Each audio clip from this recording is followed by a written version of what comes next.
Okay, this meeting has been advertised in accordance with the New Jersey Open Public Meetings Act and is publicly accessible in accordance with law.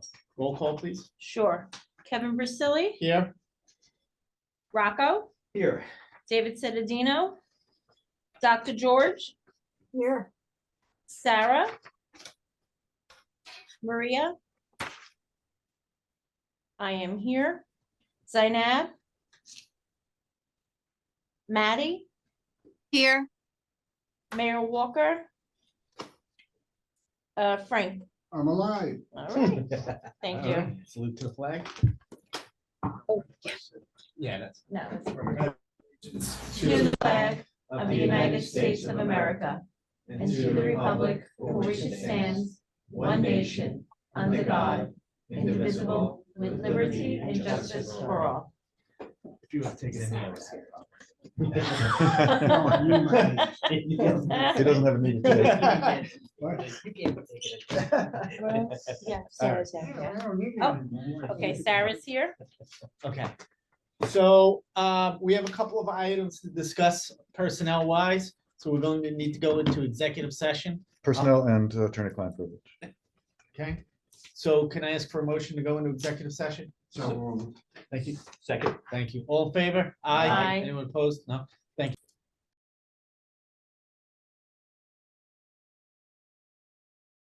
Okay, so we'll move on now to the regular portion of the meeting. The minutes of last month's meeting, it's just the regular meeting minutes of October 9th. Do I have a motion? I'll motion. Thanks. A second? Second. Thanks. Any discussion? Okay, roll call, please. Rocco, Yes. Dr. George, yes. Sarah, Yes. I am a yes. Maddie, Yes. Frank, Abstain. abstain, Kevin. Yes. Thank you. Okay. Personnel items, do we want to take these all at once or do we want to do them each individually? You can combine A and B at least. All right, we'll do A and B. Do I have a motion for A and B? I'll make the motion for A and B. Second. Thank you. Oh. Any discussion? No. Okay, roll call? Sure. Dr. George, Yes. Sarah, Yes. I am a yes. Maddie, Yes. Frank, Yes. Kevin, Yes. Rocco. Yes. Thank you. Okay, item C. Do I have a motion? I'll move it. Thank you. Second? I'll second. Thanks. Any discussion? Roll call? Sarah, Sarah? Yep. Sorry, yes. I am a yes. Maddie, Yes. Frank, Yes. Kevin, Yes. Rocco, Yes. Dr. George. Yes. Okay, thank you. And the last one, item D. Appointing of the temporary staff librarian. Do we have a motion? I'll make the motion. Thanks. Second? I'll second it. Thanks. Any discussion? Okay, roll call? I am a yes. Maddie, Yes. Frank, Yes. Kevin, Yes. Rocco, Yes. Dr. George, Yes. Sarah. Yes. Thank you. Okay. Moving right along onto finance, the bill listing in the amount of 290,185.83. No, Maria's not here. I know she did have that one question regarding how one was classified, and I think that got answered. It did. If, with your permission, I'll just tell everybody what Yeah, that was, because yeah. I think it's important. Yep. So we had the sewing program and getting that restored. At the beginning, we didn't have an idea farm at all. So I just put that into programming. As we have a budget for Idea Farm, I think it's important for the board to see what our investment is there, because it's separate from regular programming. If we were to no longer have a makerspace or an Idea Farm, you could get rid of that expense while still having programming expenses. So that's gonna, all of the equipment, training, and programs that are gonna be in the makerspace are just gonna be tracked separately. Right. And so the question was from Maria. Yeah, nothing came to mind, so he's like, yeah, if you're seeing the dentist, You can mute he's like, yourself. let me know. Thank you. Oh, So the- It's like, no, that makes sense, like, yeah, that Yeah. would happen, but at the same time, your disease is quiet, so later. Yeah, Okay. okay. All right, so the question was, why was it in prior, not under Idea Farm, it was under programming or something, correct? Yeah, I had Yeah. just gotten here and Yeah. the Idea Farm, it was the first makerspace thing we decided to do. And I just put it in there and that was corrected in this change. Okay, What Maria was saying was to go back through all of the expenses and now move those back over to Idea Farm, because some of them, that's gonna take Irene some catch up to do that. okay, so based on that, I'll make a motion to move the bill listing in the amount of 290,185.83. Do I have a second? I'll second it. Thanks. So discussion, Frank? Yeah, first of all, I'm not angry about this. I'm almost blind in my left eye, and the size of this is, what is it, size 4 print?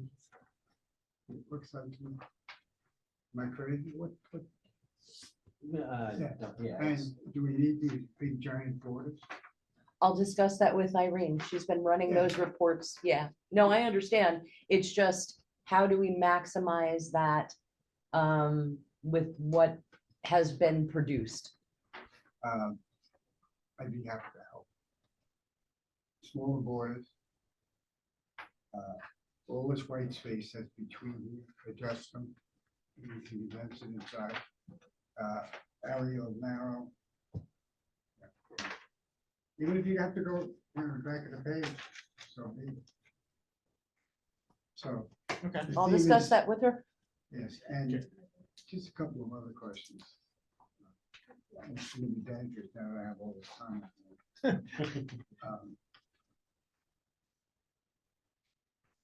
On the passports. on the circle,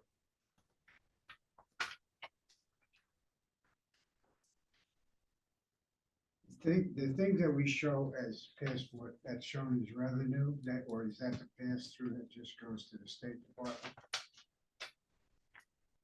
What When- out of it is that, what of that, is that an actual profit for us, or whether? We don't have a calculation of actual profit on here. So you're basically whatever's coming, that we're passing it through when it goes to the government. No. The calculation for what's coming in from passports, this is the way it was done prior to my arrival. understand Yeah, that. and I'm just saying, we can absolutely review that, but what's currently here isn't a calculation. I'll have to ask Irene to help me understand precisely how that is broken down. And one of the things that that I was looking at is that it isn't a calculation. It's a reflection only of what money's coming in. And that's for all of our fines and fees. For No, I cop, know, and I've asked previously before you were here that we needed to, you know, be a little, so we know what that's just a pass through. Yeah, Now, so- the other thing, is you got a fabulous amount of pictures. What do they require for one passport? 22 of them? I don't know. I just, well, based on the number of passports, do we shoot any pictures for other people? no, they're actually, we may take pictures. It's $5 for the picture. I know that when they're photographing children, so one of the important distinctions for passports is that we only do new passports. So if you've never had one before, or we do the renewals for children. And in the video that's coming out about the library, I mentioned that specifically because that's a little complex. So photographing the children can take some film. You're talking about 6-month-old needing a passport, and that takes a little No, work. Yeah. No, I'm just saying the number of items listed there, I think for our pictures, I don't know how many pictures you need, you know, I haven't had passport done in 20 years. Yeah, it's, so all of these, we need to see a profit calculation. I don't know if that's easily built into the monthly reporting. It can at least be an annual report, or if you want more than that, we can do that. But that goes true for printing. No one's deducting the cost of paper. So when you see the money coming in for printing, you're not seeing ink. You're not seeing the machine. Yeah, but we're supplying a product, the other stuff that you're giving to different outfits of the federal government. Right. So that, whatever the picture is covers the cost. I'll ask Felicia if she can give us a more And detailed breakdown. I would suggest that we don't make yourself crazy, you probably can come out with a percent, which is gonna be reasonably accurate, instead of having to go through all that. Just monitor them for a period of time. Yeah, And review it quarterly, or you just come up with a percent. yep, I can go over that with Felicia. And actually, I'm sorry, one other thing that'll be on next month's agenda that's not on here is, it relates to that. There's, I want to get, or did I put that on? I did. Sorry, we've got so many things going on. The fact scan print system is directly related to that. So I'll discuss that a bit more when we get to that proposal, Yeah. because it's the investment. I forgot, I already did it all. Yes, Okay. I know, we talked about Okay, it. sorry, thank you. Okay. Ready? All right, any other discussion on finance? So with that, roll call please. Maddie, Yes. Frank, Yes. Kevin, Yes, Rocco, Yes. Dr. George. Abstain. Abstain. Sarah, Yes. and I am a yes. Thank you. okay, old business, ARFID. Okay, so with regard to, oh, sorry, that's actually, well, what we've done is gone through, we had the meeting last month where we talked to two different companies about RFID and the importance of doing that. Going through, I did discuss the proposals that I had at the Buildings and Grounds Committee. And I often look to these meetings to get some additional direction on what we can anticipate the board's gonna be looking for. As it stands, there's a $50,000 difference between those two proposals. And one of them doesn't include $20,000 in tags. You're gonna have them sent to you for the next meeting. But Rocco's suggestion was that we get a third party who can explain things a little more in depth, who's not the salesperson. And that seemed very reasonable. So I have reached out to Eric Lazuskis. I'm sorry, I think I'm saying his name wrong, but he's the head of the consortium. And he has agreed to come in and answer any questions, because one of the proposals is very precise with all of the costs, and one is a bit nebulous with those costs, and it also neglects a $20,000, $25,000 cost, which is the tags. So my question to the board is that something for Buildings and Grounds to go over? Is that something that the whole board wants to meet, that I would ask the head of the consortium to come in to answer questions? This is about the books and. It's about So RFID. what- Yeah, the No, RFID. no, I understand that, but I'm a little confused why it's part of buildings and grounds. Because it's Nothing personal. it's that it's an infrastructure piece. It's an infrastructure piece to security and to physical self-check machines. So that's why, and I didn't decide that several meetings ago, we had said that it would be discussed there, just to take care of some of the legwork. Obviously, it comes to the full board. So my only question is there a committee that wants to meet with the person from Stella? Is it that the full board, I can ask him to come in next month during our board meeting and answer any questions about RFID? I don't know what's your preference. What is our inventory right now approximately? 130 something thousand. Okay. And we have $244,000 this year for books. Have a ballpark idea of how many new ones came in. I mean. I can get you those numbers. I just don't have them My right now. point be, if, what's an average book cost? $15, $18? Ooh, no. $20? Yeah, like 25, I think. No. At Oh, I this see. point. So, all right. So 25, all right, so whatever that number comes out to, I assume, since we have a finite amount of capacity, I assume there's gonna be other books going out, correct? Yeah. So there'll be a constant repeating of this process. Do you mean that we would never need RFID to come in again? Every new book that comes in will be Wow. given an RFID tag. So we won't ever have to do it. This project is huge to get it done, but once it's done, there's no more. Right. Which maintenance. is why I felt necessary at our, at our meeting at Buildings and Grounds discussion, I felt it was necessary to bring this information to the entire board.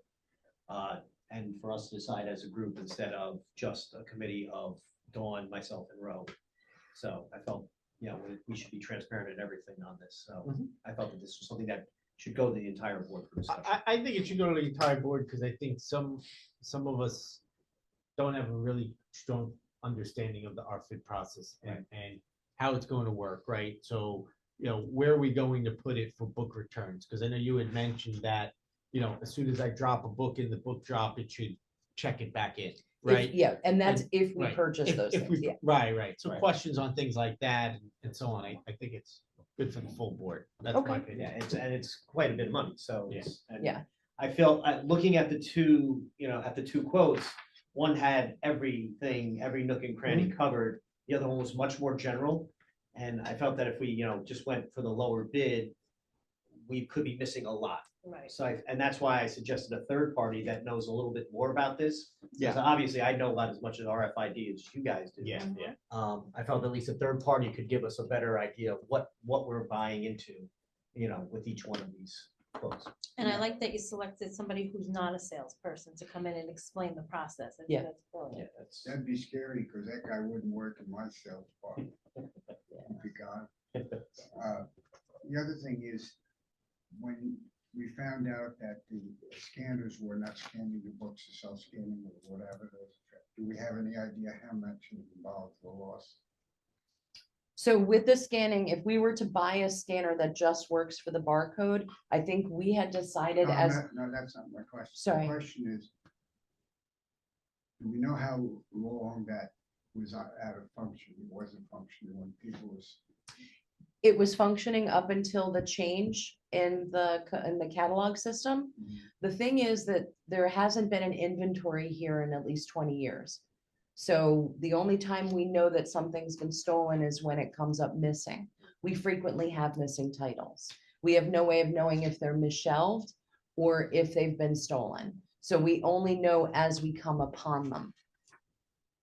have you ever seen the way they do, especially after you get the apparatus in place, but if you ever see the teams that come in and do the inventory in a big grocery store where they have 40,000 items. Yeah. And that's probably the way that should be done annually while the staff is learning something else. Right? Well, and I'm just to share with you, with the system, you get a wand and you literally walk down the shelf with a wand and it tells you exactly what's missing, exactly what's misshelved. Now, it's not quite that simple. It's a little Do more they work. have home-size ones for that? They're really pretty small. They really are pretty small. But yeah, I think that the RFID, and I do know, I will say that the director of the consortium is a proponent. He's been looking for grant money for the whole consortium because he would like, so like one of the salesperson said, the entirety of Delaware, all Delaware's libraries from school through academic have been done with RFID. I know that he would like to see that done for our consortium. Then when it gets through AI, we'll find it. We'll tell you like the kids got the book. Yeah. Okay. So moving on, new business, the draft 2025 board meeting schedule. We can change one day. Yeah, pretty much. So, No legal- I don't know that there's any religious holidays or anything that interfere with any of those dates. I don't believe so. Well, the only holiday that's, well, it's not really, well, it's not a holiday, it's just like the middle of that. We don't have off, the school district doesn't have off for Diwali. That's No, right no. now. Okay, For so I'll ask for a motion to approve the board meeting schedule. I'll make the motion. A second? I'll say. Okay, any discussion on the schedule? All right, roll call. Frank, Yes, Kevin, Yes? Rocco, Yes. Dr. George, Yes. Sarah, Yes. I am a yes. Maddie, Yes. thank you. And the draft 2025 library holiday closure schedule. So I'll ask for a motion on that. I'll make the motion. Okay, and a second. I'll second it. So any discussion? Does anyone have any concerns on that schedule? All right. My only concern was the July 4th holiday. Because it comes up a bit awkwardly this year, and I don't think it's something that the board's gonna want to consider for this year, but maybe in the future. The July 4th holiday with it falling on a Friday means that we're closed on a Friday and then we're open the rest of that weekend. And if that's what we want to do, that's understandable, but I will say that any other library I've ever worked in on a Saturday and Sunday like that, they wouldn't be open because people in this area are typically on vacation. But if that's not what the board has been doing in the past, then it's more of just a comment for future. Yeah, Do we have records of what our attendance is Yeah, I was doing gonna- those other days? We can. I know in the past, this library used to close in situations like that, and it was voted upon that we would not do so any longer. And I don't know that it's a can of worms that we want to open up right now. So it was more just a consideration. The next time, perhaps next year when we go in, I can bring in numbers for those things. Well, it's only one of the two holidays now that's actually celebrated on a day. Yeah. It's not been made a Monday holiday. Yeah, and that's the reality of it is that normally would the July 4th issue be there? No. It's when it's on a Friday and then you're gonna have the Friday, Saturday and Sunday is having people in here on Saturday and Sunday, paying them extra for the time and a half for the Sundays and things like that. Is that gonna be worthwhile? Well, it's not like a hospital where they gotta be in every, I mean, people's, they understand what it is. Well, Still it's, a lot of people, we have a lot of seniors who don't go away and they want to spend the day in an air-conditioned library. like I said, it was just a suggestion because we're one of the few that are open. okay, so I'll ask for a roll call. Sure. Kevin, Yes. Rocco, Yes. Dr. George, Yes. Sarah, Yes. I am a yes. Maddie? Maddie, Yes.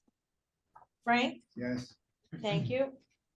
Okay, we need to approve the architectural drawings.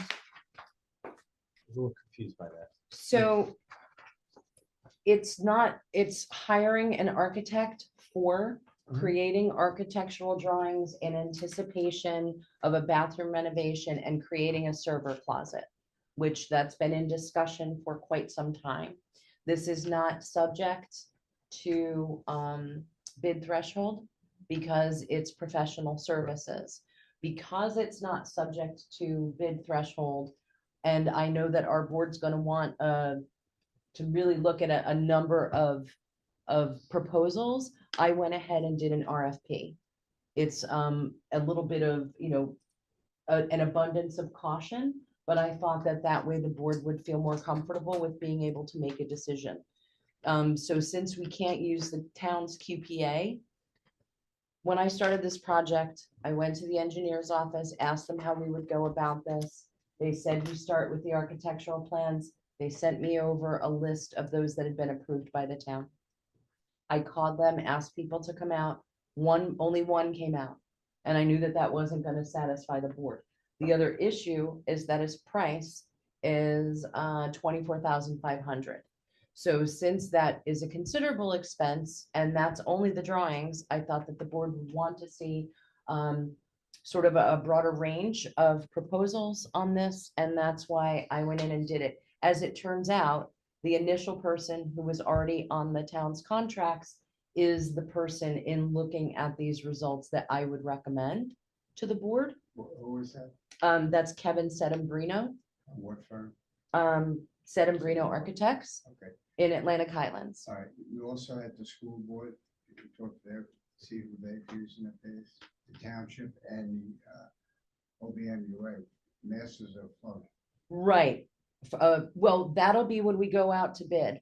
This is only so this isn't approving a bathroom renovation or the construction of the closet. This is only for the architect to come in who would then create the drawings that we would use for bid specifications. And I checked in with the Department of Public Works. And regarding the architect, they're not interested.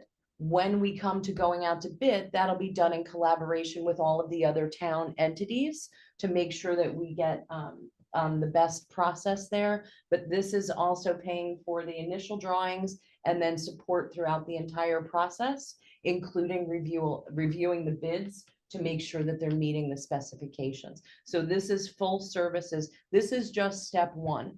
If we get the architect to come in and do the drawings, then the whole board will be a part of making the decision of whether we're going to go ahead with the bathroom, putting out a bid, and with especially the server closet, which we know has been an issue for a long time.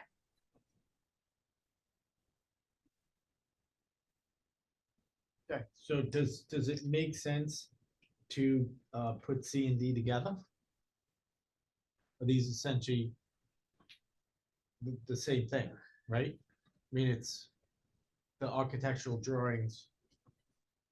Then you're saying what do you mean by renovation proposals? So So this is the drawing that would be necessary. the C is the drawing. I'm not understanding C. C is Item C architectural under new drawings. business. Oh, I'm New sorry. business. I'm like, Yeah, I on the was, actual agenda. I thought you were, I was Yeah. very confused. Okay, so C, no. C has nothing to do with D. So C is the drawings for the server closet, and the bathroom renovation. And then D is the renovation proposals. Yeah, the furniture proposal. Oh, the Oh, furniture. sorry. Yeah, That's furniture renovation. My Gotcha. apologies. I didn't realize what you were Okay, All referring right, to. so let's just starting with C then. Yep. Okay, so then does anyone want to make a motion for C? I will make the motion for C. Second? I'll second it. Okay, thanks. So discussion. Frank, did you have discussion? No. Was that Sarah or Maddie? No, Sarah. Thank That was Sarah. All right, any discussion on C? Okay, roll call. Rocco, Yes. Dr. George, Abstain. Sarah, Yes. I am a yes. Maddie, Yes. Frank, Abstain. abstain. Kevin, Yes. thank you. Okay. Okay, so now D, the renovation proposals. This is on the furniture, just to be clear. Yes, so, when we discussed this last month, I believe Frank had requested that we get, more companies involved. So I did that, went back to the state list of contractors and got 2 more companies to come forward. Unfortunately, I've only gotten those proposals, I think yesterday. So those will be coming into the board for next month, but I was hoping we could discuss what the board wants to see. So out of the 3 companies, only 2 responded. The first came out and measured, but wasn't interested in the job. So there's a lot of work that they have to put into creating the design. And the 2 that we have, Frank, you had mentioned looking around. So Creative Library Concepts is one of the leaders, and Soika Smith is one of the leaders. So what I have now is 2 proposals, and I just wanted to give you an update and ask how we move forward with that for presenting the proposals for consideration. So one of those proposals is $150,000. One of them is $250,000. And what that includes is just what we talked about for phase 1. So that's a new circulation desk. That's the furniture for the Idea Farm. That's the staff room. And then like Soika Smith had put in the entryway coming in, we could do it with just 2 new benches. But I think that that area really is a nice size and there is potential just to see what these designers come up with. What we really need to do to look at is who we're interested in going forward with. And that comes down to the board looking at Soika Smith, looking at Creative Library Concepts and deciding whose vision they like. I can send out these proposals, but then there's going to be a lot of questions. Will there be, I feel like it would be better to have a presentation. So my question is, again, is that to the full board or is that to a committee? gotta have a couple of questions. This building was built in, I think it was 1987 and finished in 1991. So at that point, everything was new. Of the thing, and to my knowledge, there wasn't any major change during that course. Bits and pieces it was as needed. So the question is, what level of functionality right now is our existing furniture at? Is it dangerous? Is it dirty? Is it filthy? Has it not used? That we want to do two very expensive firms to do this. We have the money, I understand that, but we also still have other things to consider. So that's my basic question. I'll make the time just to walk through myself and maybe go to send it to you, whatever the case may be. And are we buying it for 20 years or are we buying it for when it becomes a fashion item rather than a functional item? Nothing about what we're doing is fashion. It's function at this point. And I think that this is part of the rationale that I went through a few months ago with showing how breaking it into phases made sure that we were always in kind of a phase of sprucing things up rather than waiting until they're broken. The things that have been broken and dangerous, I've already, for the most part, repaired. There's some tables, there's some shelving that's falling apart, those kinds of things. Is it on the floor? Being Yes. used? Yes, I'll take it out. If it's dangerous, it doesn't belong in here if it's not fixed. which is why those, the banquette seats were pulled out. It's why the children's seats were done. I made those already. But then also it's about the design that we have, that it's comprehensive and we're not, That to me is fashion. what's that? Is it fashion and functional? Both are a little bit. So those parts that were literally dangerous have been removed. The tables that are, in my opinion, dangerous with pieces of laminate peeling off of them, held together with duct tape, those are still dangerous. The desks and things that we have where the finish is coming off, I don't know if that's dangerous or is that fashionable, just not to have the finish coming off. This has nothing to do with you here, being here now, because this got that way long before you got here. I'm kind of appalled with the fact that if you have something that's with $1 million plus sitting here, why you didn't buy a new table that matched the other ones, or you sent it to a furniture shop to get fixed and brought back. Not you. Yeah, no, I understand. I understand entirely. So some of the problems that we ran into is tables get phased out. There was one instance where we were getting some tables, the new computer table for those early literacy stations that we purchased, which are being used very heavily, by the way. I went to buy it, picked it out, was ready. The next day I went on and they had stopped making it and no one could get it for me again. So that's a little bit of it, but that's not the main thing.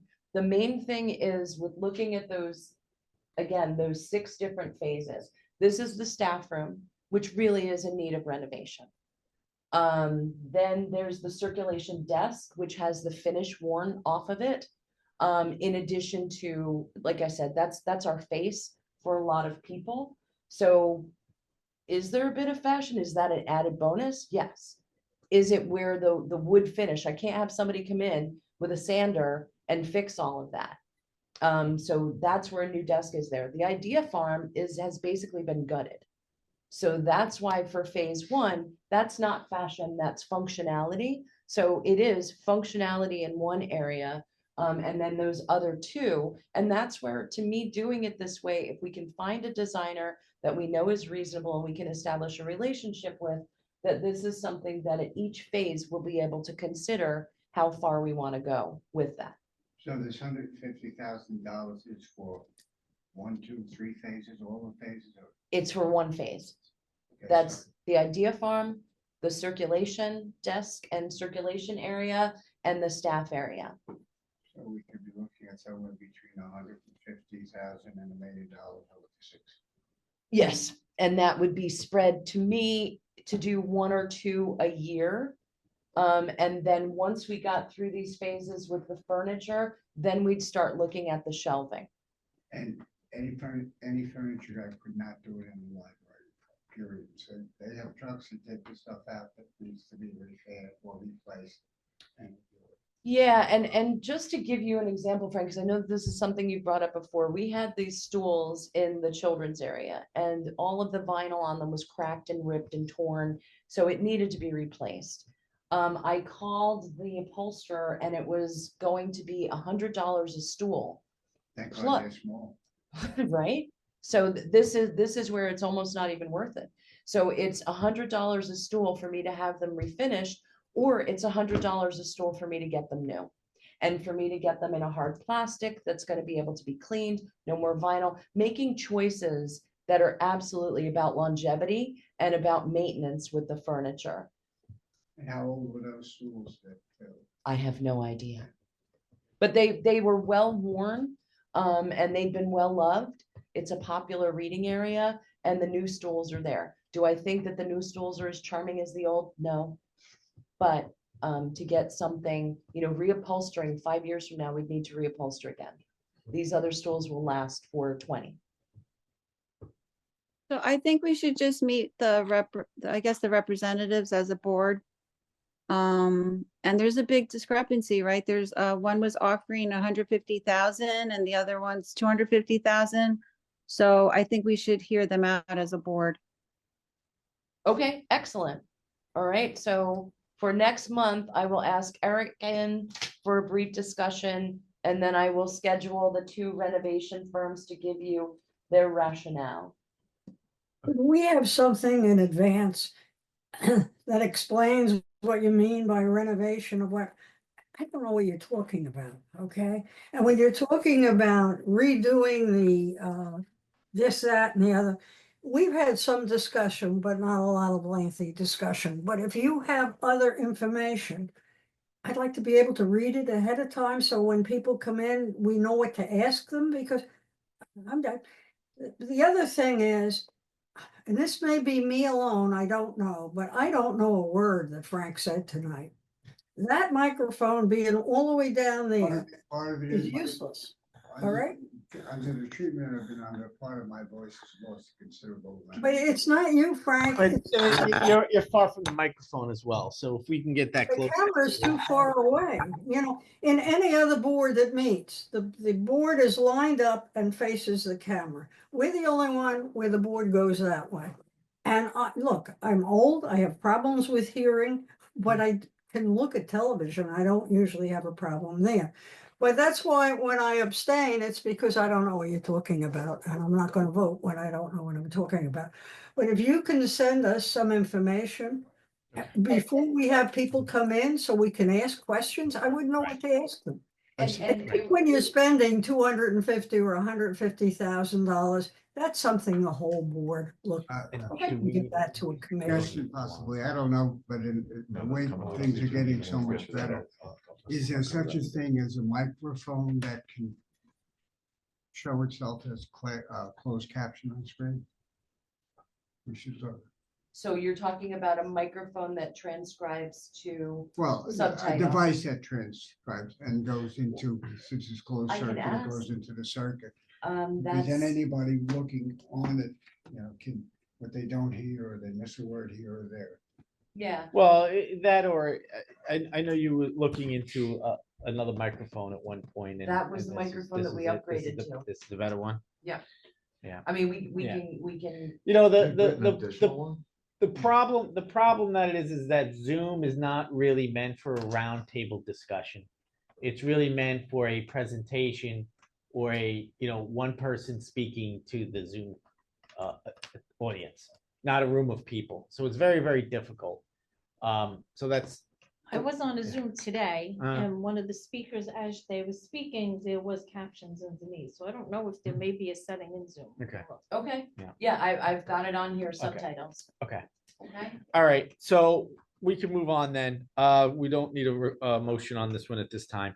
Fax scan print system. So I sent, the library document station, is something that I put into 4 different libraries. And it doesn't replace our copiers. What it does, if you look at our print area, which is generating income for us right now. This is where I just wanted to reinvest in that system. Something that you're gonna be getting next month, I put up a little technology survey on the library's website. And just we've only gotten 12 results back.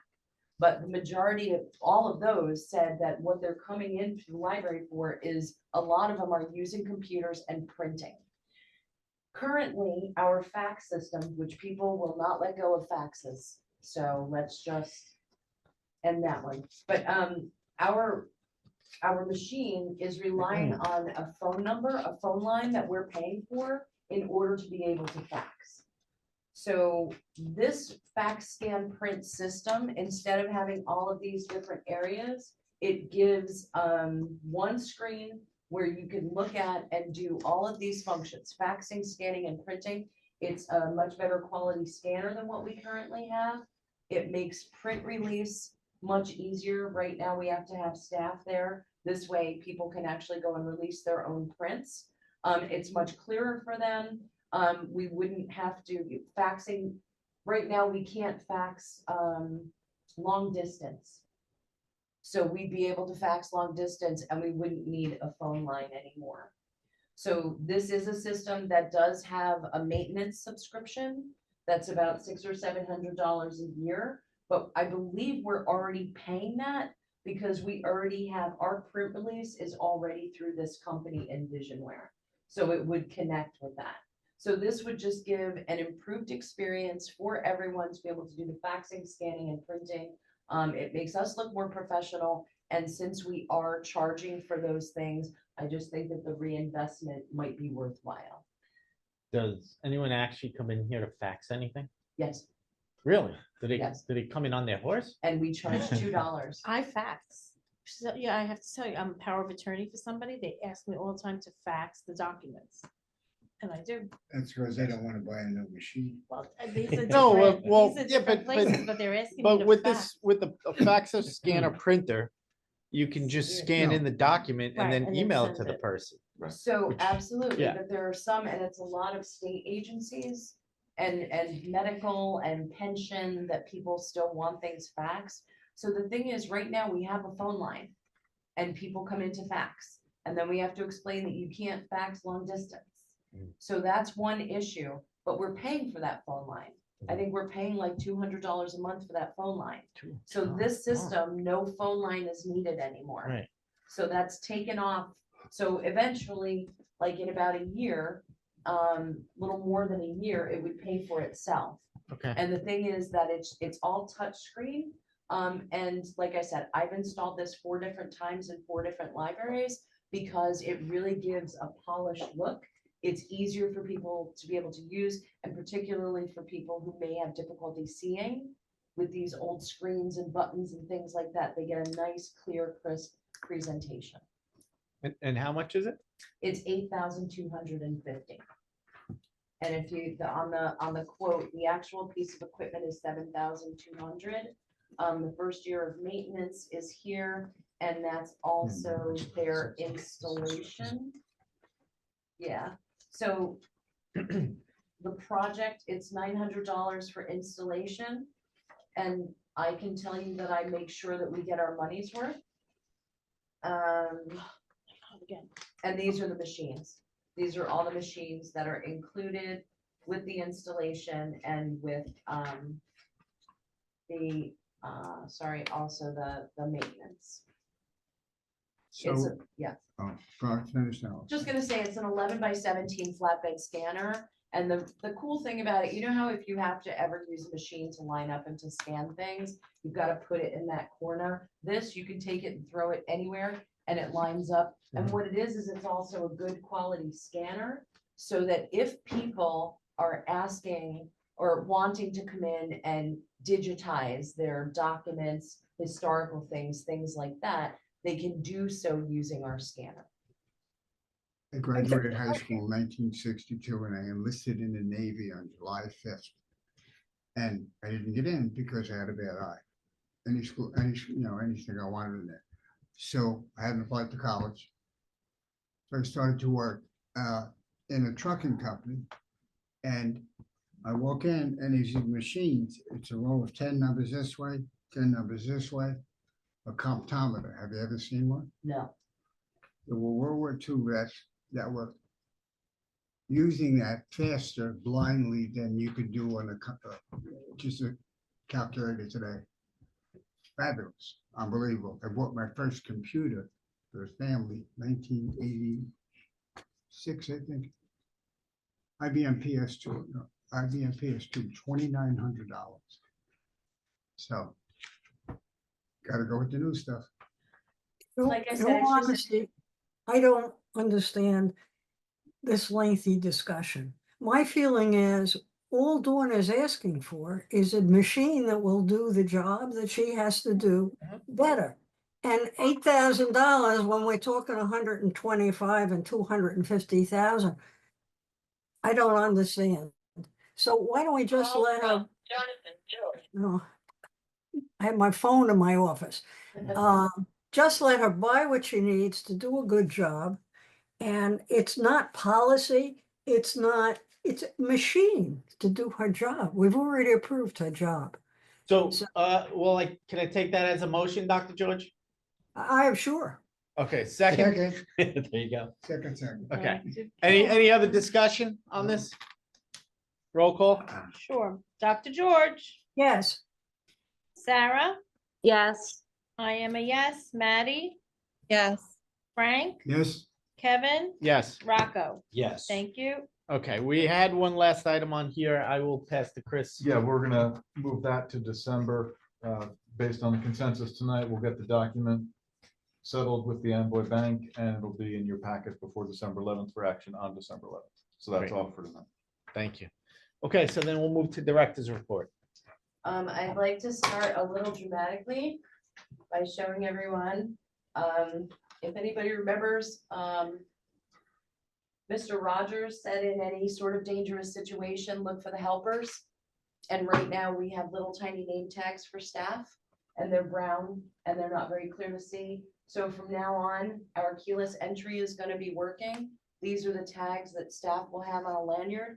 We got them retractable so that next week we're gonna give out everyone's keyless entry security cards. You're gonna be able to walk up to the library, you have your ID, and you're gonna, there you go. Well, we can get you one. So these are imprinted so that they're not gonna be something that people can share. I know that there had been concerns about these cards being handed out to anyone. So I actually have been testing them with how you can scrape off permanent marker. So every key card that we have has a number on it that's assigned to an individual that can't be scraped off.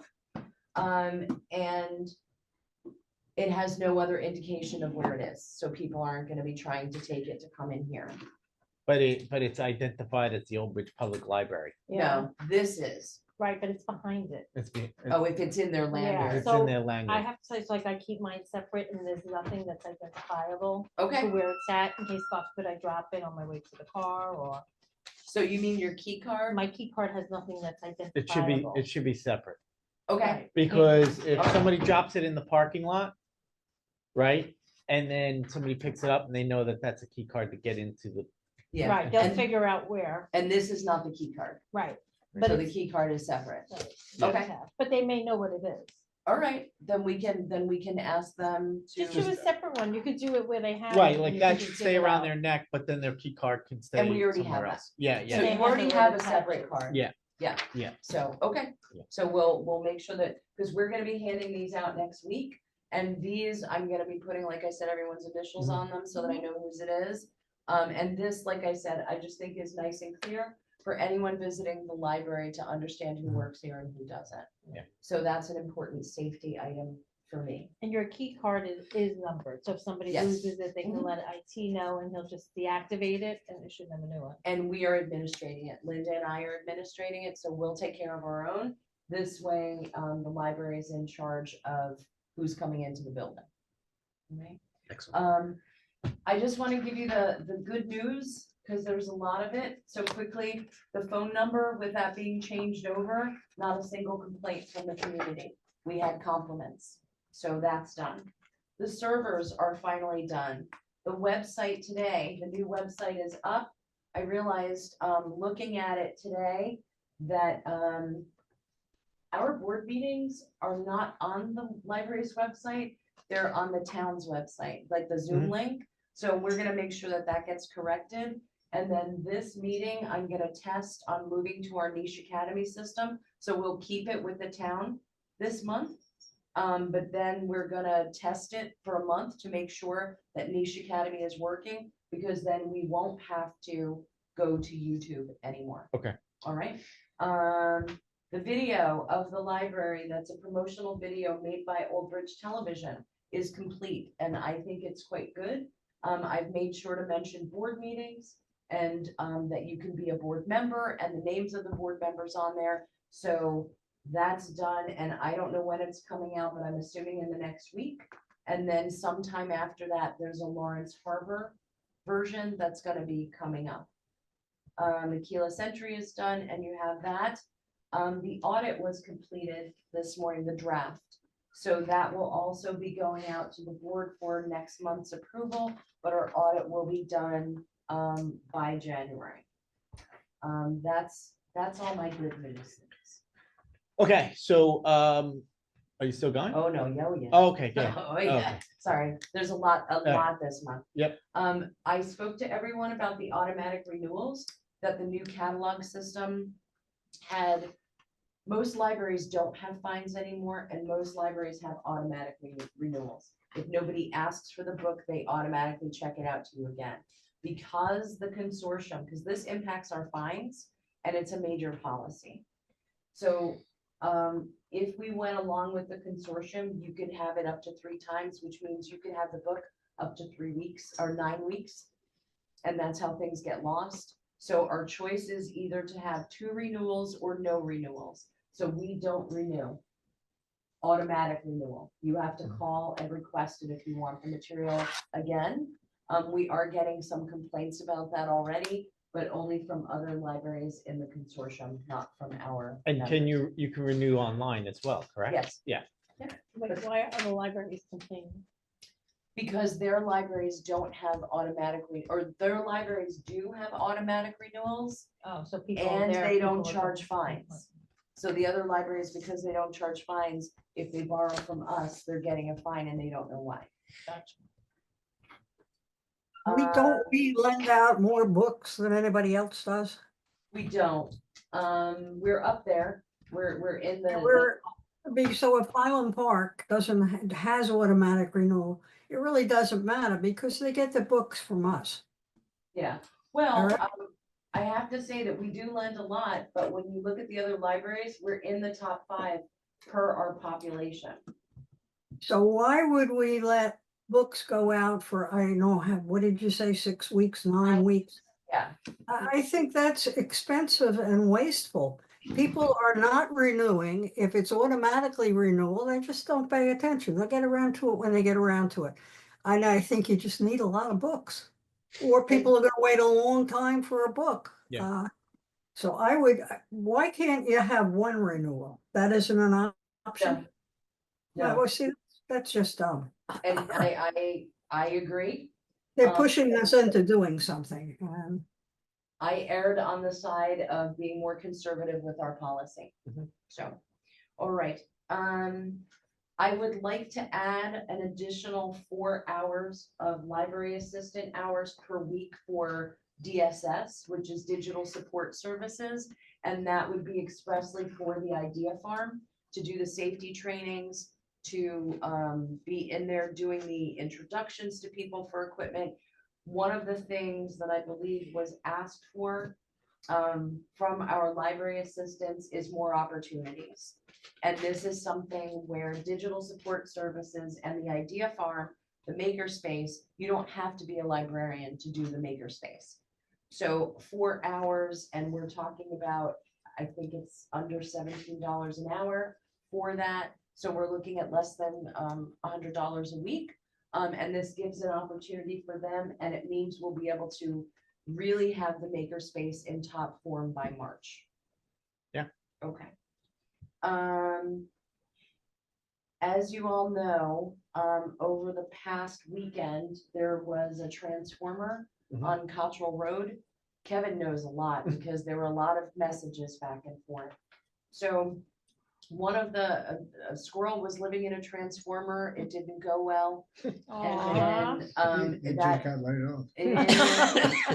it impacted another transformer, and the police were actually out there with, fire extinguishers because the grass was so dry that they had to put it out. Yeah.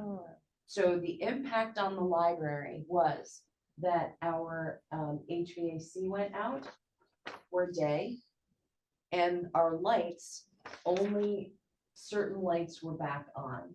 So over the stacks, it was only emergency lighting. So I came in, talked with Kevin, and we decided that because the temperature was fairly mild and there was enough lighting for people to work, so we stayed open. Department of Public Works came in to help us, went over every fuse box in the walls to make sure that there wasn't a fuse that had been blown. But when the power went out, the generator came on, and then there was an alarm on the transfer switch, and DPW was handling that. We closed early because with sunset coming at 4:45, you couldn't see anymore in here. And that's when I started trying to get an electrician in.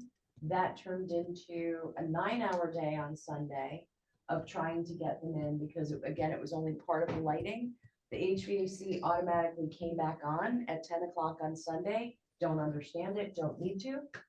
And then the lighting was still an issue.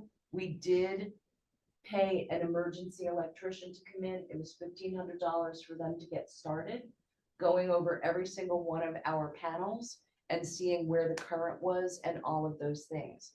Now, with all of that, I didn't know that the answer to the problem was Linda, because some of our supervisors were out. So, and this is where we'll have a conversation with the Department of Public Works, who very much supports and helps us. Some of our lights, and an odd combination of them, are on a timer.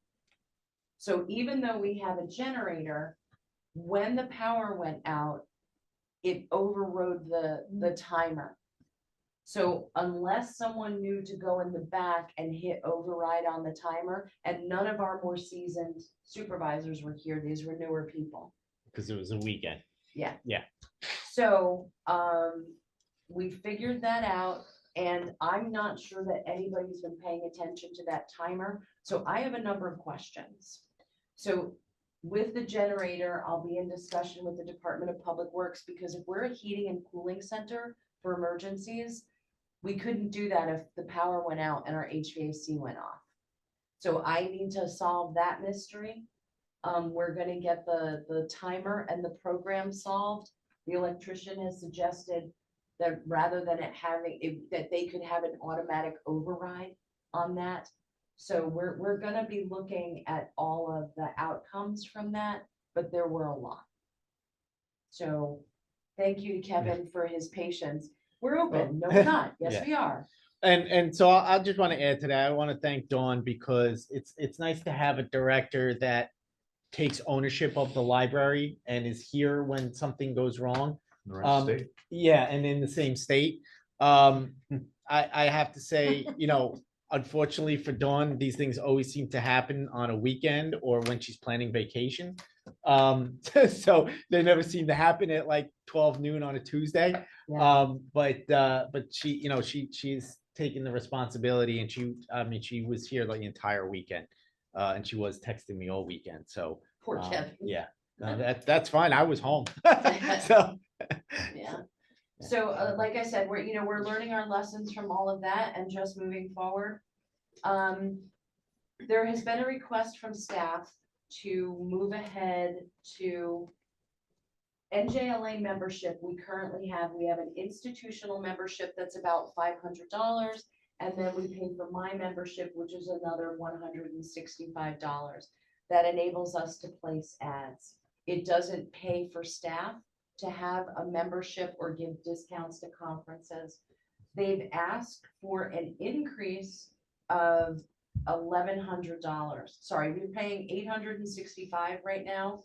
There's something now called an enhanced institutional membership. That's $1,800 a year, but it gives membership in NJLA to every single one of our staff. In Has addition, that been included in negotiations, Chris? That request? No, they did not request that in negotiations. They're requesting that separately from negotiations, which they can do. I'm surprised that they didn't make it a proposal for negotiations. well, I don't think it kind of came up that way. I don't think they were thinking of it because there's not a per person fee. Okay. This is just, if we have the institutional membership, every single one of our employees automatically becomes a member of NJLA and gets all of their benefits. So the difference is $700 odd, to go to everyone, right? Because you said it's It's we're a little less, currently it's 900. it's not, because you said it was 1,100.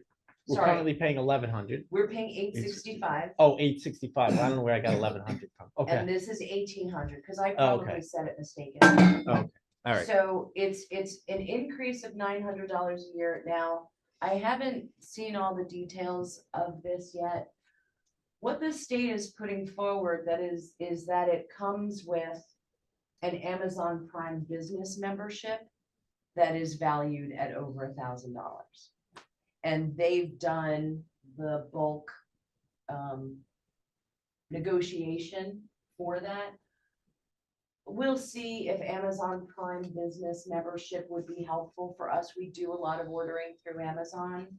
But I question the way NJLA has put this forward, but at the same time, for $900 to give every single one of our members access to NJLA, and that's the library assistants as well as the librarians. If we're already paying $165 for me, to have it where we've got 50 staff who can all be members of NJLA, it seems worthwhile. That could actually, under the current professional development language in the contract, this could actually save the money. So Okay, it's contractually, it's probably a great idea, which may be why they didn't propose it, because it's not really a financial benefit for them, okay. but it will work for everybody. And this is within director's prerogative, but I wouldn't make that decision without consulting all of you first with that I cost. So don't it's, think you want to start a practice of asking for things outside of negotiations so that we have two sets of things going on. You know, I don't have any problem giving it to them. I don't, what does a staff member, what advantage do they get? there's the Being a training. member. What, I have no idea what, you know, what the advantage is, but it's professional development, it's fine. But I just think that belongs in the same little box together with the other things like that. I apologize, Dr. George. I didn't even think of it that way because it wasn't based on an individual. Like if we said we spend up to $50 per individual, I wasn't even thinking of it in those terms because this, it doesn't matter if you've got 3 employees or 300 employees, it's the same fee, which doesn't make too much If it's sense. a benefit that goes to everybody, that's why it should be Yeah. asked for by everybody. Yeah, But and I'll talk to the union reps about that, just to clarify that it's a term and condition of employment that they're at least touching upon. Bonus. Okay. Sorry, okay. All right. All right, we will be seeing next month with the servers getting done. We did need 2 extra hours of outside support from CX Tech at $275 an hour, but it's done, it's over. And realistically, we shouldn't have to look at any server update for 5 to 10 years. So the IT committee will be getting a list of everything, when we expect it to expire, so that everybody's ready the next time it comes around and we don't have to do the research. We have an outreach meeting set up with the curriculum committee. Unfortunately, that is going to be problematic because our curriculum committee meeting is the same night as our board meeting. Yes, So I would imagine I'm just probably gonna go to the committee meeting on my own, and you're gonna have to do what you always do every month. So okay. unless so- we can, I'm looking for another time where there is no conflict and I can have you come in at another time. Yeah, so there's a couple of things that we can do. Well, I can always do a quick video on Camtasia, just to give a presentation without me being there. Okay, And we'll already have the list. So this is about the books that we already agreed to purchase going into the schools. I just spoke with librarians today and they're gonna have those lists ready. So Great. you'll be able to walk in with those titles. that'd be wonderful. Okay.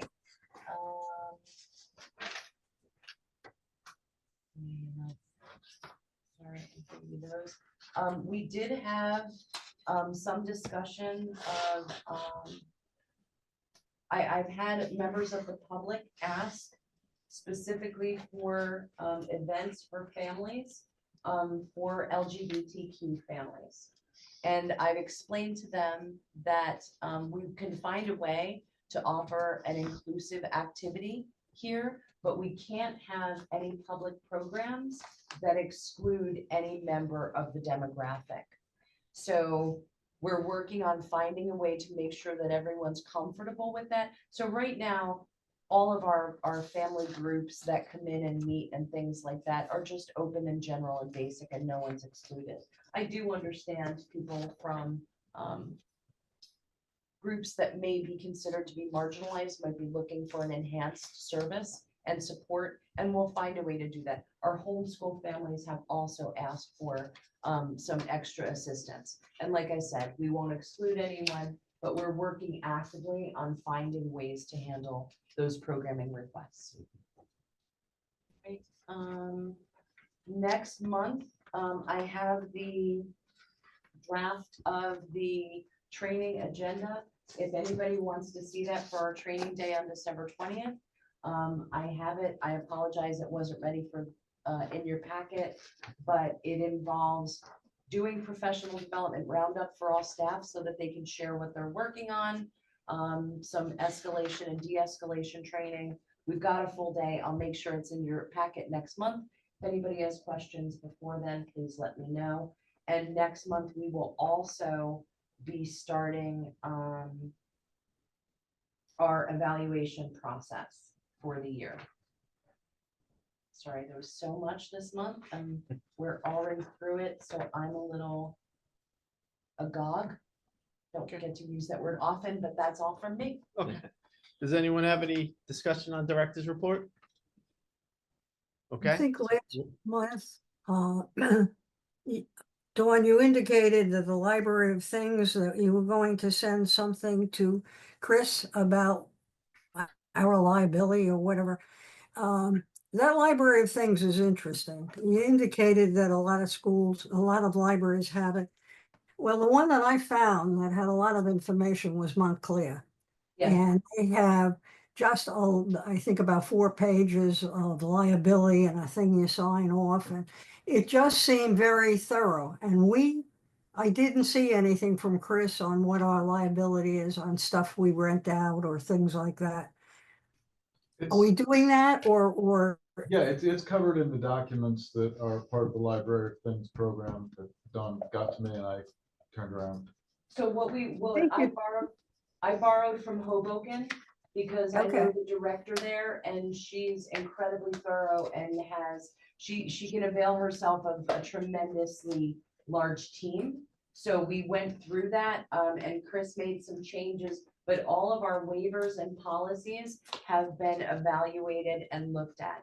The only thing that there's a typo in our policy for the current Idea Farm. It says people under the age of 16, 18. So it looks like somebody couldn't make up their mind and that's actually what's posted.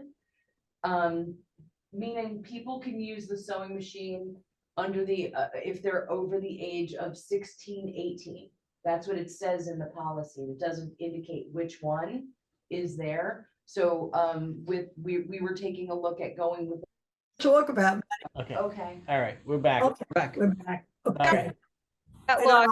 I don't know where we left off, but the reason why I brought it up was the last time you said you were sending something to Chris and that we would get the things for to look at. I think the whole thing, basket of things and all, Just in it case. deserves a lot of discussion, but you know what? It doesn't have to be.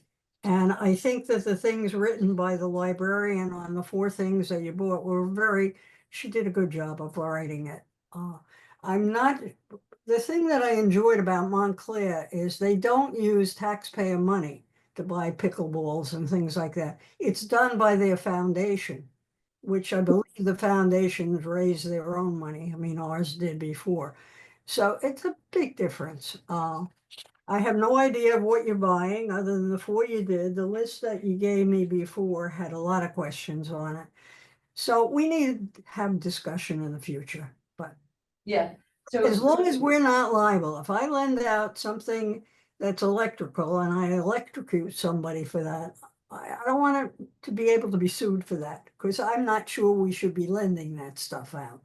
Okay, so that's what I want Chris's opinion That on. language is in. Yes, It's in it? All right, well, I didn't see it, so, haven't seen any of that. yeah, we can Use send it out to the own this. waivers if you want to When see they send I them. would like to see what paper, yeah, whatever you're using for Okay. that.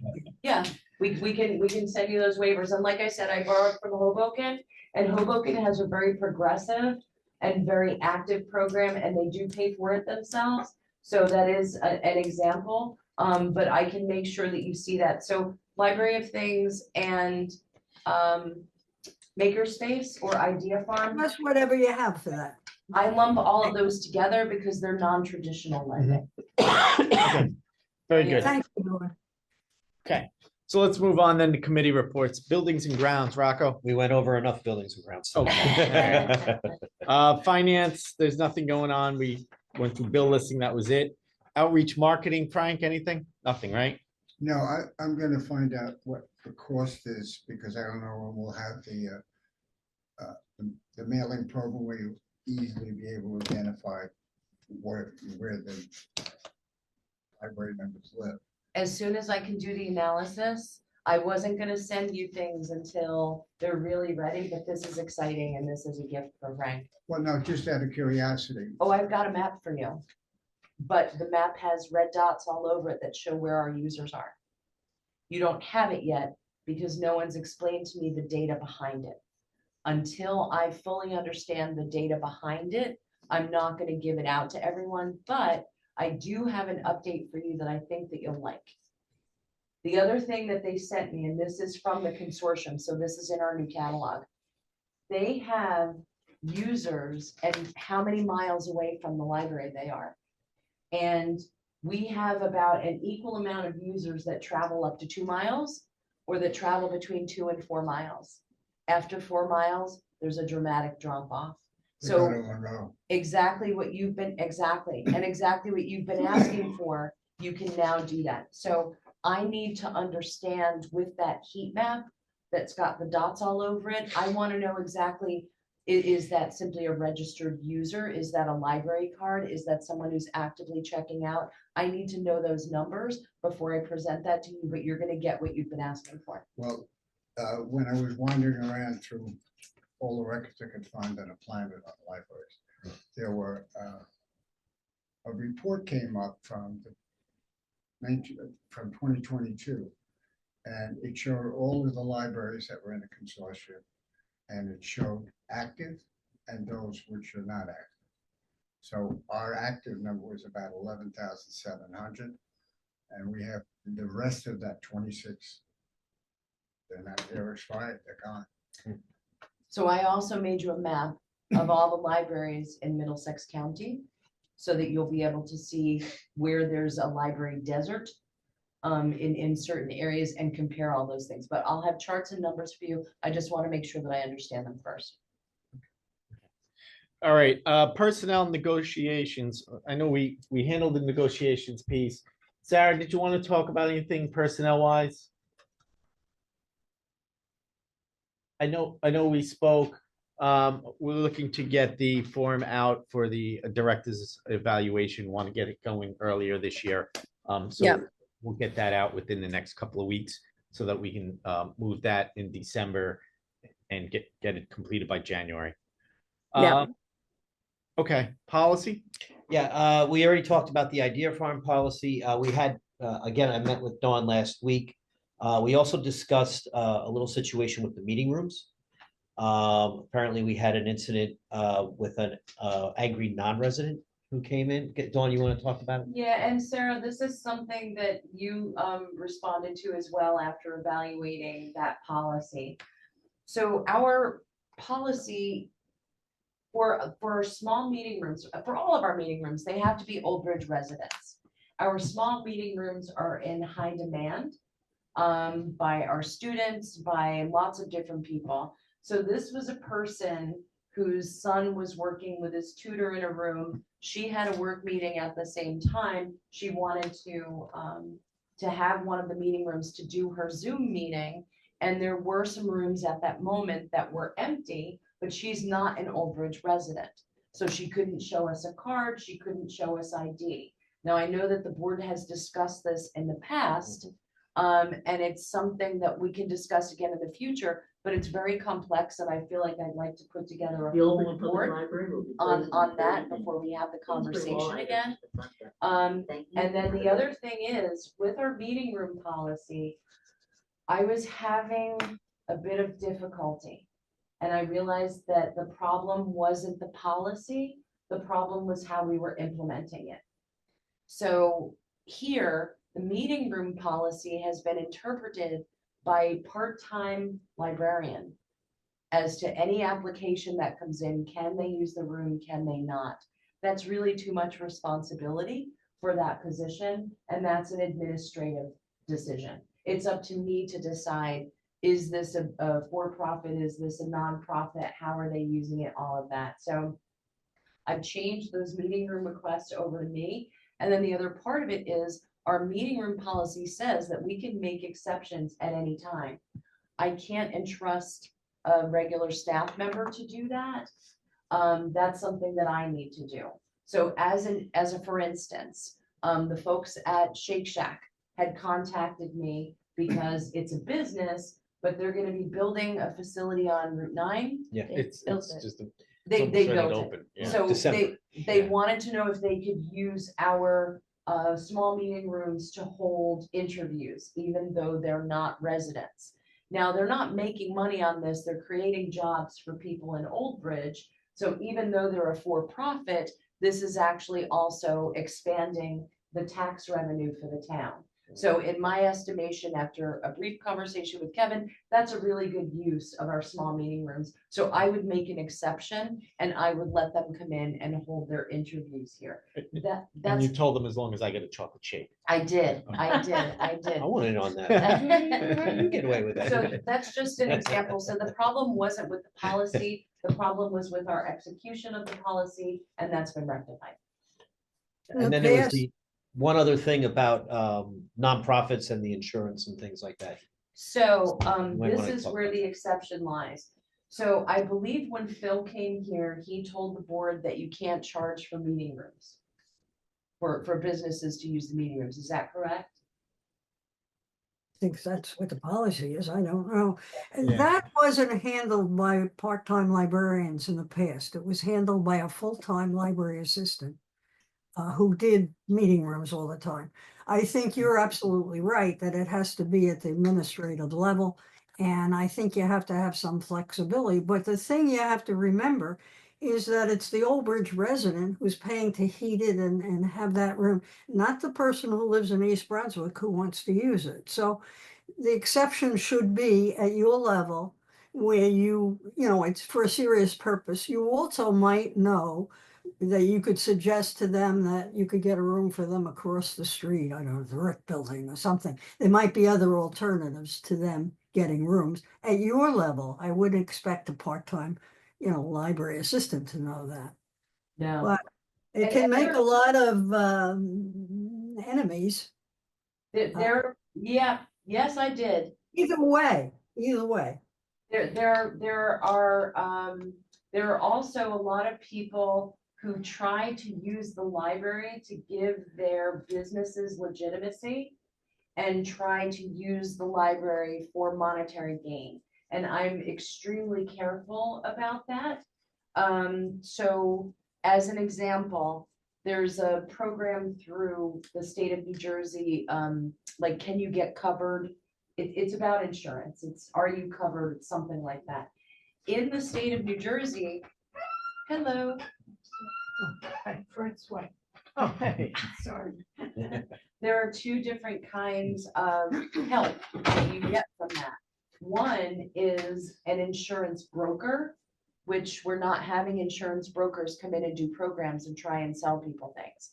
The other part of that program is something called an insurance assister. Those people are part of the same program, but one is for profit and one is nonprofit. We have a program coming up with an insurance assister, and that's fine. But what was happening is I would looked at the calendar and was saying, why is anybody allowing this? And then I realized I'm allowing this by not taking control of the meeting rooms, because that's how it had been done here, and it's not done that way anymore. So we shouldn't have an issue. Is that Evan? That firm, Evan, it's Bob's son? I think so. Yeah, and I mean, and there are some libraries, I'm not gonna name them, but I saw once they allowed the for-profit broker to come in, that broker went and paid Instagram for, what do they call the elevated posts where you pay for those? Enhanced posts? But they were listing the library because what they're doing is giving themselves authority and legitimacy by identifying with the library. So that's what we want to be very, very careful of. And don't worry, I'm on the case. Okay. You also had people selling real estate out of those rooms in the past. So, Yeah. you know, Yeah. people are, you know, cunning, I tell you, but you're on top of it, good. Okay. If the realtor's working out of that office, go somewhere else. Yeah. All right. So anything else for policy? That's it. Frank, nothing on technology, right? Yeah. No, well, Yeah. when the mailing thing works out, because the other thing we could do in another way, if not, you know, we could measure traffic in certain places, and you could get a pretty good idea as well. Okay. Kevin, just one other thing under negotiations, I believe there were 2 contracts that we always negotiated about this time of the year, so they could be done by January. And that was the executive assistants. So I'm not on the personnel committee anymore, so I don't know if they've started that, but if not, it should be. So we get everything done by January 1st and we don't have retroactive stuff. Yeah, we can Yeah. have that discussion and get it on, get it to me so I can update the contracts and then have it on your December 11th agenda, so it's end to end. Yeah, and I have some unsolicited opinions on that, so I'll share those with the personnel. Okay. So we could talk to Sarah and get something scheduled. Yeah. Okay. All right. So last item, public comments. Anyone from the public have anything they'd like to state? See a hand up. Hi, can everyone hear me okay? Yes. Yeah. Yes. Hi, my name's Garrett. I'm actually the vice president for the non-supervisory unit. I just wanted to clarify the issue that was brought up about the NJLA membership. This was something that we are not aware of, and you know, I'm not sure who brought it forth, and that's fine. But I just wanted to make sure that it's known that during our negotiations, you know, nothing of that sort was ever discussed with us or mentioned. So whoever brought that forward, that's more or less on their own volition, outside of the union. And I believe I made that clear to the board, Garrett, that that was not requested as part of the union negotiation, that it was an individual request from another staff member. Right. And I believe that our attorney articulated that the benefit could be seen by all staff members. Oh, sure, definitely. But yeah, no, I just wanted to stress that fact that, yeah, no, we're unaware of that, you know, up until just now. I Perfect. think they're aware. Yeah, appreciate Okay. it. Thanks, Jay. Mhm. Okay. All right. With that, I will ask for a motion to adjourn. I'll make Adjourn. that. Oh, Yes. And second, beat me all to in it. favor? Aye. Aye. Thank you. Good night. Good night, thank you. Good night, everyone.